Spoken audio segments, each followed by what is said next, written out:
Right గా breaking news చూస్తున్నాం. ఢిల్లీలో ఎర్రకోట దగ్గర జరిగిన కారు బ్లాస్ట్ పై ప్రధానమంత్రి నరేంద్ర మోదీ ఆరా తీశారు.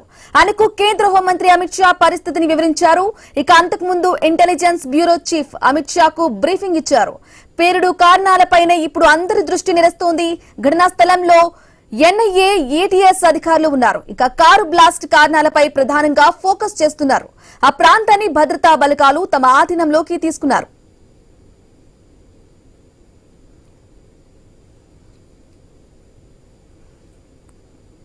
రైట్ గా డిస్కస్ అనేది కంటిన్యూ అవుతుంది. ఎస్ జగన్మోహన్ మంత్రి గారు, ఎస్ మీరు చెప్పండి. అంటే ఉగ్రవాద సంస్థ, ఏ ఉగ్రవాద సంస్థ కూడా ఇప్పటి వరకు ఈ పేలుడుకు సంబంధించి ప్రకటించలేదు. ఎస్ ఒప్పుకుంటున్నాం. ఒకవేళ ఉగ్రవాద సంస్థ గనక ప్రకటించినట్లయితే భవిష్యత్తులో ఇలాంటి ఘటనలు జరగకుండా ఎటువంటి చర్యలు తీసుకోవాలంటారు? భవిష్యత్తులో తీసుకునే చర్యల కన్నా what I would say immediately మనం తీసుకోవాల్సిన చాలా ఇంపార్టెంట్ స్టెప్స్ ఉన్నాయండి. ఇప్పటిదాకా మనం కొన్ని ఆల్రెడీ డిస్కస్ చేశాము. ఒకటి, ఇందాక కర్నల్ భరత్ గారు అన్నట్టు, రామ్మోహన్ గారు అన్నట్టు, మీరు అన్నట్టు,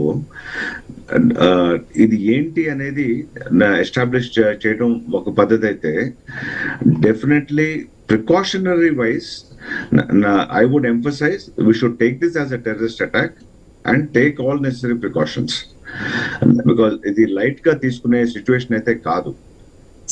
ఎన్వైరన్మెంట్ లో రీసెంట్ పాస్ట్ లో మనం ఈ లాస్ట్ 3 days లో చూస్తే ఎలాంటి వెపన్స్ మనకి దొరికినాయి, ఇంటెలిజెన్స్ ఏజెన్సీస్ ఎక్కడెక్కడ తనిఖీలు చేశారు, దానిలో బయటపడింది ఎలాంటి మనుషులు చేస్తున్నారు.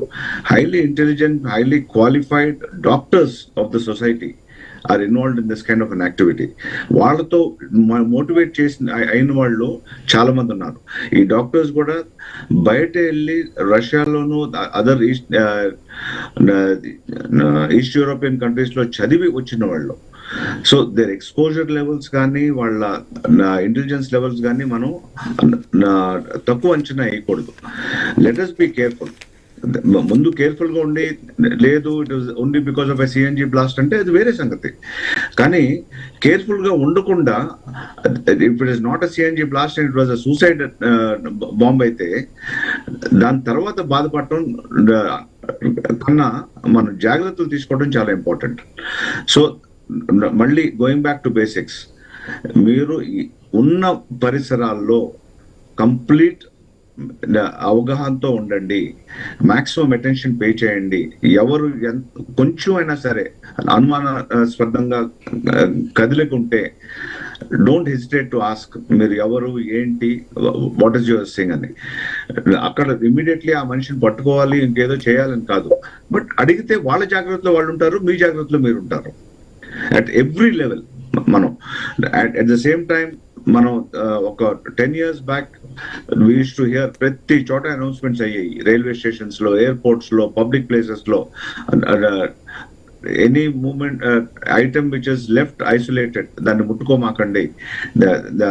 ఏదైనా ఉంటే వెంటనే పోలీస్ సిబ్బంది కానీ అక్కడ ఉన్న సెక్యూరిటీ ఫోర్సెస్ కానీ ఇన్ఫార్మ్ చేయండి అని. అలాగే ఇప్పుడు కూడా మనం మళ్ళీ చేయాలి. There is no option. మనకి థర్డ్ ఆప్షన్ అనేది లేదు. The only option available to you is జాగ్రత్త. అండ్ పబ్లిక్ ప్లేసెస్ లో అవసరమైతే మటుకు వెళ్ళమాకండి. There is no need to crowd a place. మనం హైదరాబాద్ లో మనకి వర్స్ట్ ఇన్సిడెంట్స్ అయినప్పుడు మన అందరికీ తెలుసు ఎంతమంది లవ్డ్ వన్స్ ఎంతమంది పోగొట్టుకున్నారో. అది చెప్పే కన్నా ఒక్కసారి ఒక్కళ్ళ మాటలు వింటే సరిపోతుంది. You will understand how bad it can be. And ఇందాక ఇంకో ఆస్పెక్ట్ రామ్మోహన్ గారు చాలా క్లియర్ గా చెప్పారు. ఎక్కడన్నా ఏమన్నా అయ్యాక, ఒకవేళ అయితే మీ పరిసరాల్లో అయితే జాగ్రత్తలు తీసుకోండి. దాన్ని ఎవిడెన్స్ ని డిస్టర్బ్ చేయకుండా మాక్సిమం పాసిబుల్ ప్రొటెక్షన్ ఇచ్చి, ఒకవేళ ఒక మూమెంట్ సెక్యూరిటీ ఫోర్సెస్ రాగానే వాళ్ళకి అందజేసి మీరు పక్కకు తప్పుకోండి. బికాస్ క్రౌడింగ్ అయితే ఆ సెకండ్ బ్లాస్ట్ అయ్యే సంభావన కూడా ఉంటుంది.